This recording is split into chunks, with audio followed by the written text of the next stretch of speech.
So we have 5 major buildings, okay? Yeah. We have a house in Hamilton and a house in Barrie, okay, that we're still holding on. We're working on Rideout, Whitby, and Janie Teston. So 1, 2, 3, 4, 5. So we have 8 major projects that we're dealing with, and just over 220 units. 200 plus units. That's what we're talking about today with Kasey Wong. He's going to give us an update and just let us know how all his different projects are going, if he sold any properties, and if so, what did he do with the proceeds, and if he's currently buying any deals or if he's currently developing any projects. Lots to catch up with Kasey, so I'm really excited to dive into today's video. Smash the like button, hit the subscribe button if you're new to my channel, and let us know in the comment section what should Kasey and myself talk about next, and otherwise let's just dive into it with Kasey Wong. What is up, YouTube? Matt McKeever here with Kasey Wong again. Hey, Kasey, how's it going? Good, Matt. How you doing? Good to see you. So I figured it'd be fun just to kind of shoot a general update video. So if you don't mind kind of sharing with the audience, you know, where's your portfolio at right now? Let's maybe update on some of the projects we've seen in the past and just kind of, you know, check in. Of course. Okay, so let's quick update. The Duke and Wellington property. This is one of our first sort of LPJP style of property that we purchased. This is about 5 years ago. I did tell you that we did that other video in regards to the breakdown, what we're doing, and we're selling. I know there was some comments regarding, hey, just refinance, draw the money out and all. The only issue is that sometimes you just can't get enough money. Essentially, there's not going to be a lot of money for me if I just refinance and give the money back to my investors. And I do want to take the money out and deploy it in my the new projects that we're working on. So the Duke and Wellington, there was probably the second video you guys went there. Yeah. It was sort of an L shape. It's literally a 5-minute walk over to Google's head office, maybe 7 minutes if you walk slow. So we bought that at 1.35 mil. We got an offer. We got several offers. One being just a little shy of 2.5, one at 2.5, and I believe that one now at 2.62. You know, it's still conditional. So we're still working on that. I don't want to delve too much into it, but let's just see if this this investor will close, because a lot of the smaller investors trying to get into the multifamily, it's a little bit more difficult. I think he's trying to do a CMHC financing. Gotcha. With First National, and there are some difficulties with that, just for the fact that they undervalue the property a bit. Yeah. Because they're not going to value it at 2.62. They're probably going to value it at, say, 2.4, 2.3, and then give you the loan of 80% or 70 something percent. I know the exact amount because we're actually talking to one of the executives over at First National. I know he's talking to First National as well, but he's talking to a senior analyst. We're talking to, I think, the owner's son. His name is Dave, I believe. So I know he's talking here, and we're talking to another executive here. It's like, hey, let's get everybody matched up and on the same page. But we know what he's he's working with the senior analyst, and we're working with one of the executives. So hopefully he knows what he's doing. But that's sort of the jump from most people going from a single family home over to multifamily. That scale is a little bit difficult in a way that financing is not always your traditional go to the bank, go to your B type lenders and get the traditional the bank financing. Sometimes you have to put up a little bit more money or go with a B type lender and things like that. And we can talk about that. I know you had some issues with that as well. So Duke and Wellington. We're done 5 years. I want to get my money out. I want to show the investors the money. So what this means is that for anything that you do, your investors want to see the money. You have to exit properly in a way that you can refinance it. You can definitely refinance it and give them the money and still own it. Cash flow might be a little bit lower. As the operating partner, you may not get as much because you're refinancing and giving the money back to your investors, right? Mm-hmm. So you're not getting a full amount of money for yourself, right? But there's always opportunities. So we're stepping our investors up into our next deals, and so we're working. We're just working our way up. So it's a very gradual increase in sort of business leveling. right? So that's Duke and Wellington. That's in Kitchener. The 28 Elgin Street, student housing, 51 bed. We basically, that's not a value add. So I can't really push the rents up as much. Now it's starting to change. I might go up a little bit. I increased it this year. Rents are basically $1,500 per month for 3-bedroom. So 3.15 million. You break it up any which you want. 51 beds. That's about a $61,700 purchase price per bed, right? So everybody can say, hey, I have a 4-bedroom, 5-bedroom, I have a house, but how many bedrooms are there? What's a rentable units or rentable bedrooms? This is for student housing. So you can break it up that way. So you can break it up from Kitchener to, from Waterloo, which is Laurier and University of Waterloo. Or that, let's say you go to McMaster, Hamilton. How much price per bed are you buying it for? And then how much are you renting it for? Utility costs, who's paying for that, things like that. But for this particular one, I'm paying $61,700. All the utilities, gas, water, hydro, all of that is being offloaded to the tenants, except for water. I actually charge a charge up. Like basically it's $150 per student per year. So times that by 51, whatever that amount is, that's what I charge them.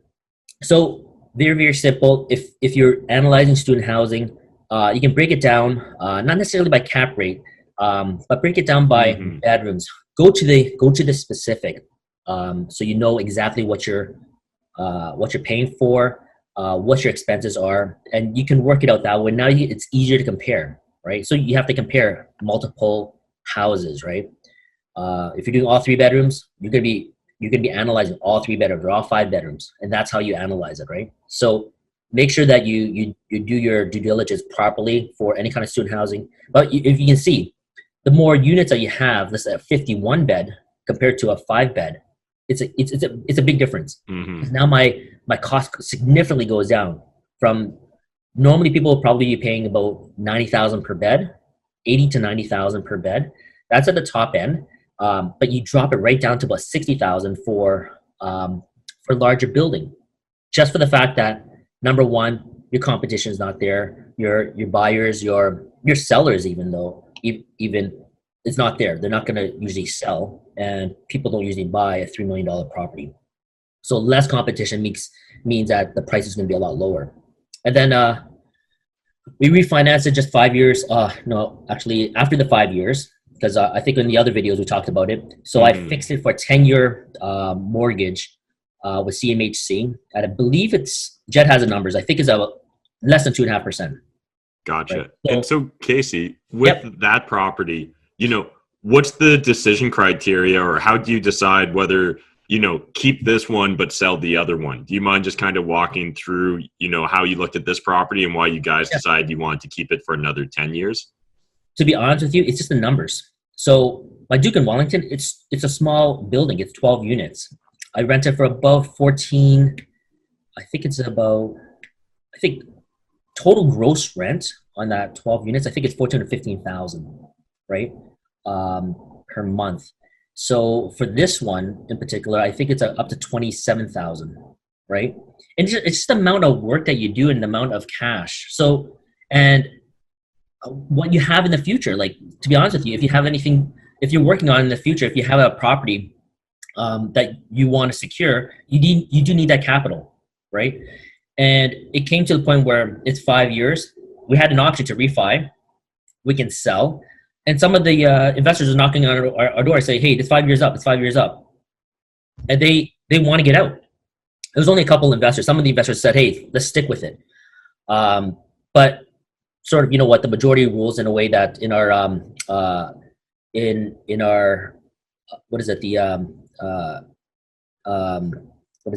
package that we had offered at the beginning, the limited partnership and the general partnership, we stipulated after 5 years that we're going to go with the majority, right? Gotcha. So now, what makes really somebody to level up to multifamily, it's really what your comfort level is and what you want to do, like, with your life in a way that you want to buy another multifamily and stabilize it. It's a lot of work. I don't mind that work, but for a lot of people, if you have that 12plex, like Matt, it's comfortable. Like 14, 15,000 a month. You Yeah. probably cash flow about 5,000. It's very doable. Like, hey, I can sit back, relax, right? And earn 5,000 a month. Have another multifamily, another 12plex, another 20plex, and have another 5 or 10,000, right? And you're done. So for each their own. Everybody has their own strategy. But I think that it's, you know, I don't think I'm that old to retire, right? Quote unquote, like, let's say the Mike Rose card. Can you really retire? No, because you kind of get bored, right? Mm-hmm. You're sitting around, what, you got to drive your kids to school, then sit at Starbucks the whole day. Like, what do you do with your life, right? So that's the thing. Everybody has, you know, their motivation, what they want to do with their life. And I think that this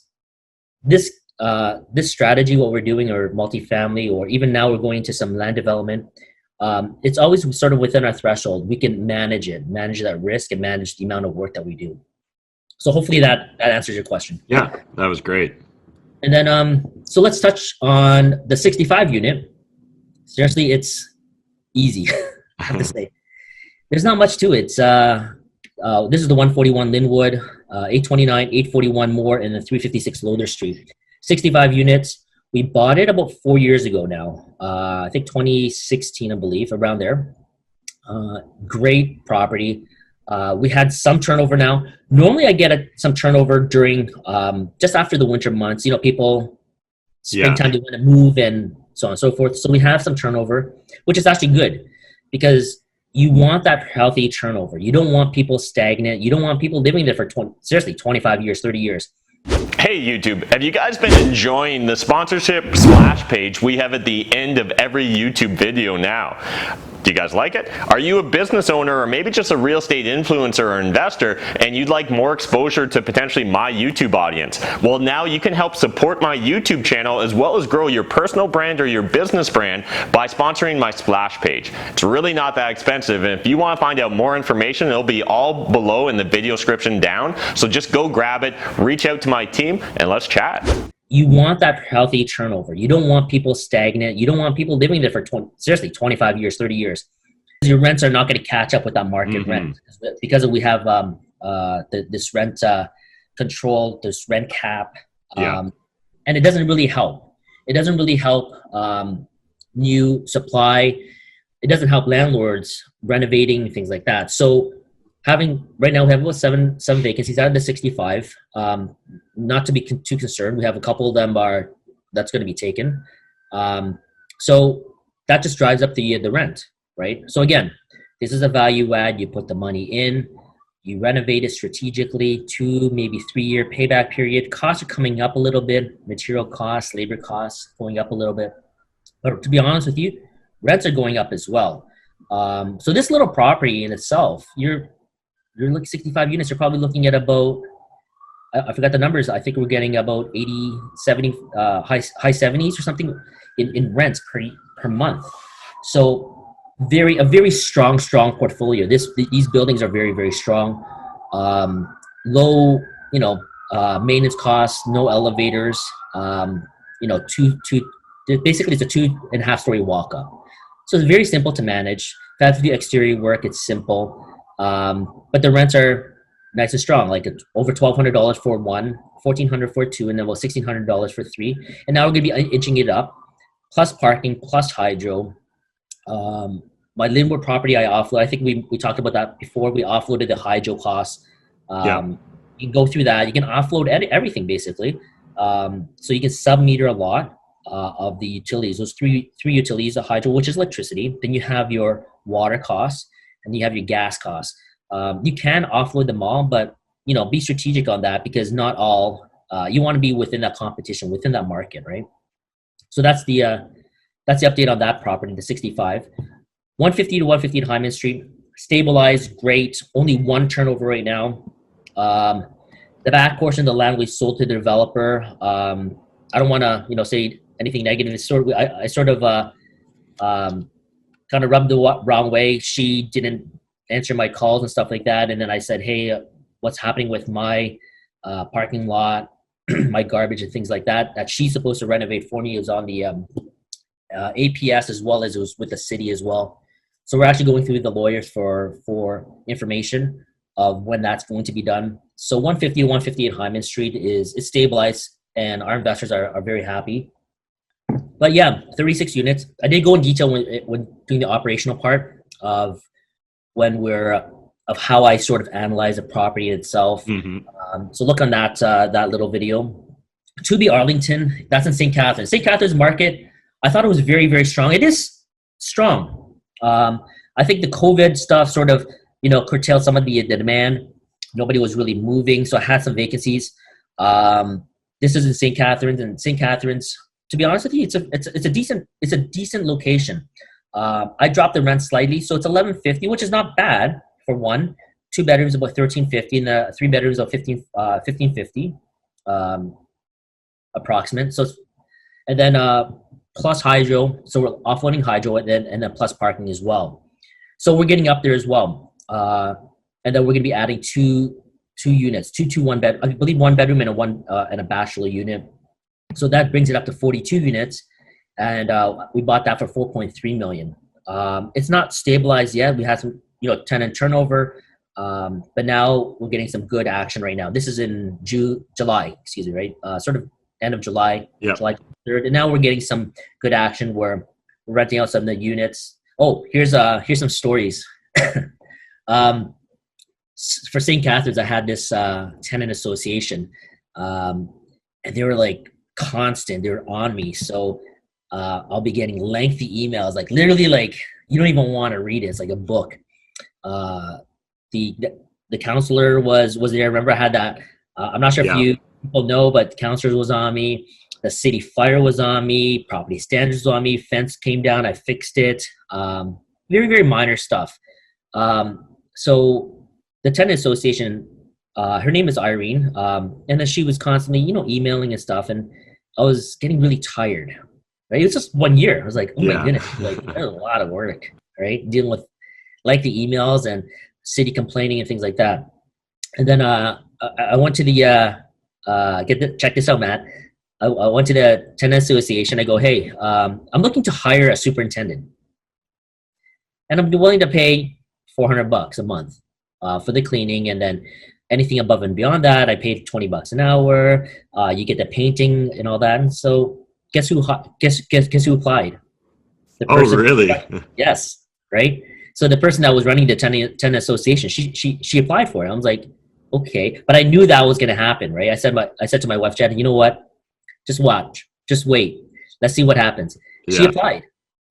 This has only been a month and a bit, and she's amazing. Oh, really? Interesting. Amazing. I said, you know what? Let's give her a try, right? She's at home. So when you initially buy a property, you want to interview tenants, people that stay at home, people that that have computer skills, that can do some of the physical manual labor, right? There's nothing like, if I was retired, I'd love to, clean the hallways, vacuum, get paid for it, do some showings and so on and so forth. That's fun. Okay. For me, right? It's not for everybody, but hey, if I was retired from a job, from a 9 to 5 for 40 years, I live in an apartment building. That's something that I wouldn't mind doing if I was living alone, right? If I didn't have kids and whatever. But she has done really well. She's on top of things. She was complaining about the cleaning. The cleaning lady wasn't doing a good job. Now she's doing the cleaning, right? So she knows what to look for. She's good at showing. I pay a flat rate. All the showings go to me. I sort of offload all the viewings or the people to her, and then she gets a commission if she can close, right? So you give an upside on that as well. Nothing significant. Like it's $100 if she closes, right, per unit. Just a small little incentive. So to be honest with you, how much is it? Maybe $600 from $400 and the extra work, maybe $600 to maybe $800 max per month. She's watching my building. She's willing to open the doors. Let's say if there's a flood, fire, things like that. She's willing to, let in this. There's a fire alarm going off. Open the doors for the city fire department, things like that. So a great person to work with, right? So it turned from something very hard to work with. It was kind of getting ugly, back and forth with reporters, counselors, that we weren't good landlords. And she, you know what? She understood our position. She understands, right? So she understands that she's seen units that was built with junk orders, and then people weren't paying the 3 cents. Oh, and get this. And I told her, Irene, like, hey, fantastic lady. I go, hey, here's, you know, it's unfortunate. This is like 3 cents, right? Or this is 30 cents. She goes, you know, don't worry, I'll pay for it. I go, okay, right? Because she don't want to get involved. Like, she don't want to hand out the N4. I go, that's okay. You can. And then she thinks about it. I'm gonna do this every month, 30 cents, 30 cents. Yes, you are. And she goes, oh, okay. Okay, you know what? I'm gonna give this to them. So, you know, the reporters are saying 3 cents to 30 cents, and then now she understands my position where every month she would have to pay 30 cents. No, somebody has to pay the 30 cents. It's either her as a superintendent, myself as a landlord. So if I had to pay 30 cents and 30 cents over, or even $1 for 200 tenants, that's $200, right? So she understands that. Okay, you know what? It's not always the bad landlord. It's not. Sometimes it could be the tenant that doesn't understand that. Hey, you know what? I'm not quote unquote ripping off. Like, they don't want to rip off the landlord, but saying, hey, you know what? It's only 30 cents. He can afford it. He has a nice like minivan. He's a wealthy guy. Come on, he can pay the 30 cents. No, it's not like that. You have to understand that what's fair is fair. I don't go and shortchange an ice cream cone of 3 cents or 30 cents. I don't shortchange my landlord of a certain amount of money. So she understands that. So that's, hey, that worked out really well. So that's to be Arlington. Hopefully we get that filled and we get that stabilized. Again, a multifamily like this, 40 units, it does take about 2 years. So project when you're talking. So when you have your viewers on YouTube saying that, hey, like talking to your investors, it does take 2 to 3 years. It will take some time. You will get some hiccups. You will get people on you. You will get reporters, you know, knocking on your door saying, hey, why are you giving me an N4, or property standards on you? It's like fence is down or whatever, and whatever. You're going to be fighting for this and that. So be patient. It's not a get rich quick scheme. It's not, hey, I'm going to make whatever $1 million in 1 year. No, it's be patient. 2 to 3 years, let it stabilize. After 5 years, you'll reap the benefits of your hard work, of the hard labor. So, to be Arlington, good turnover, rents are good. We're offloading the hydro, and I want to talk about this. I know you had some issues, so we're almost. I think we're done with the updates on all these properties.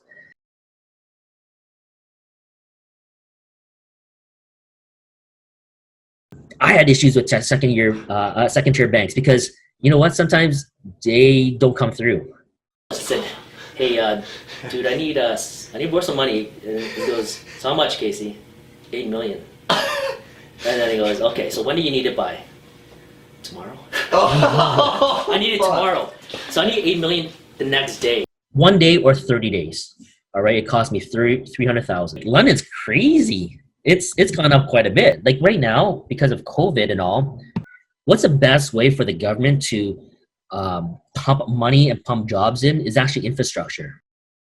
Thanks again to Kasey for taking the time to just catch up with us and break down what's going on in his portfolio. And obviously, this is actually a part 1 of a 2-part series because there was so much to catch up with Kasey about. If you guys want to watch part 2, check it out right here. Otherwise, check out some other playlists with Kasey Wong right here. Smash that like button, hit the subscribe button if you're new to my channel. I'll see you in the next video.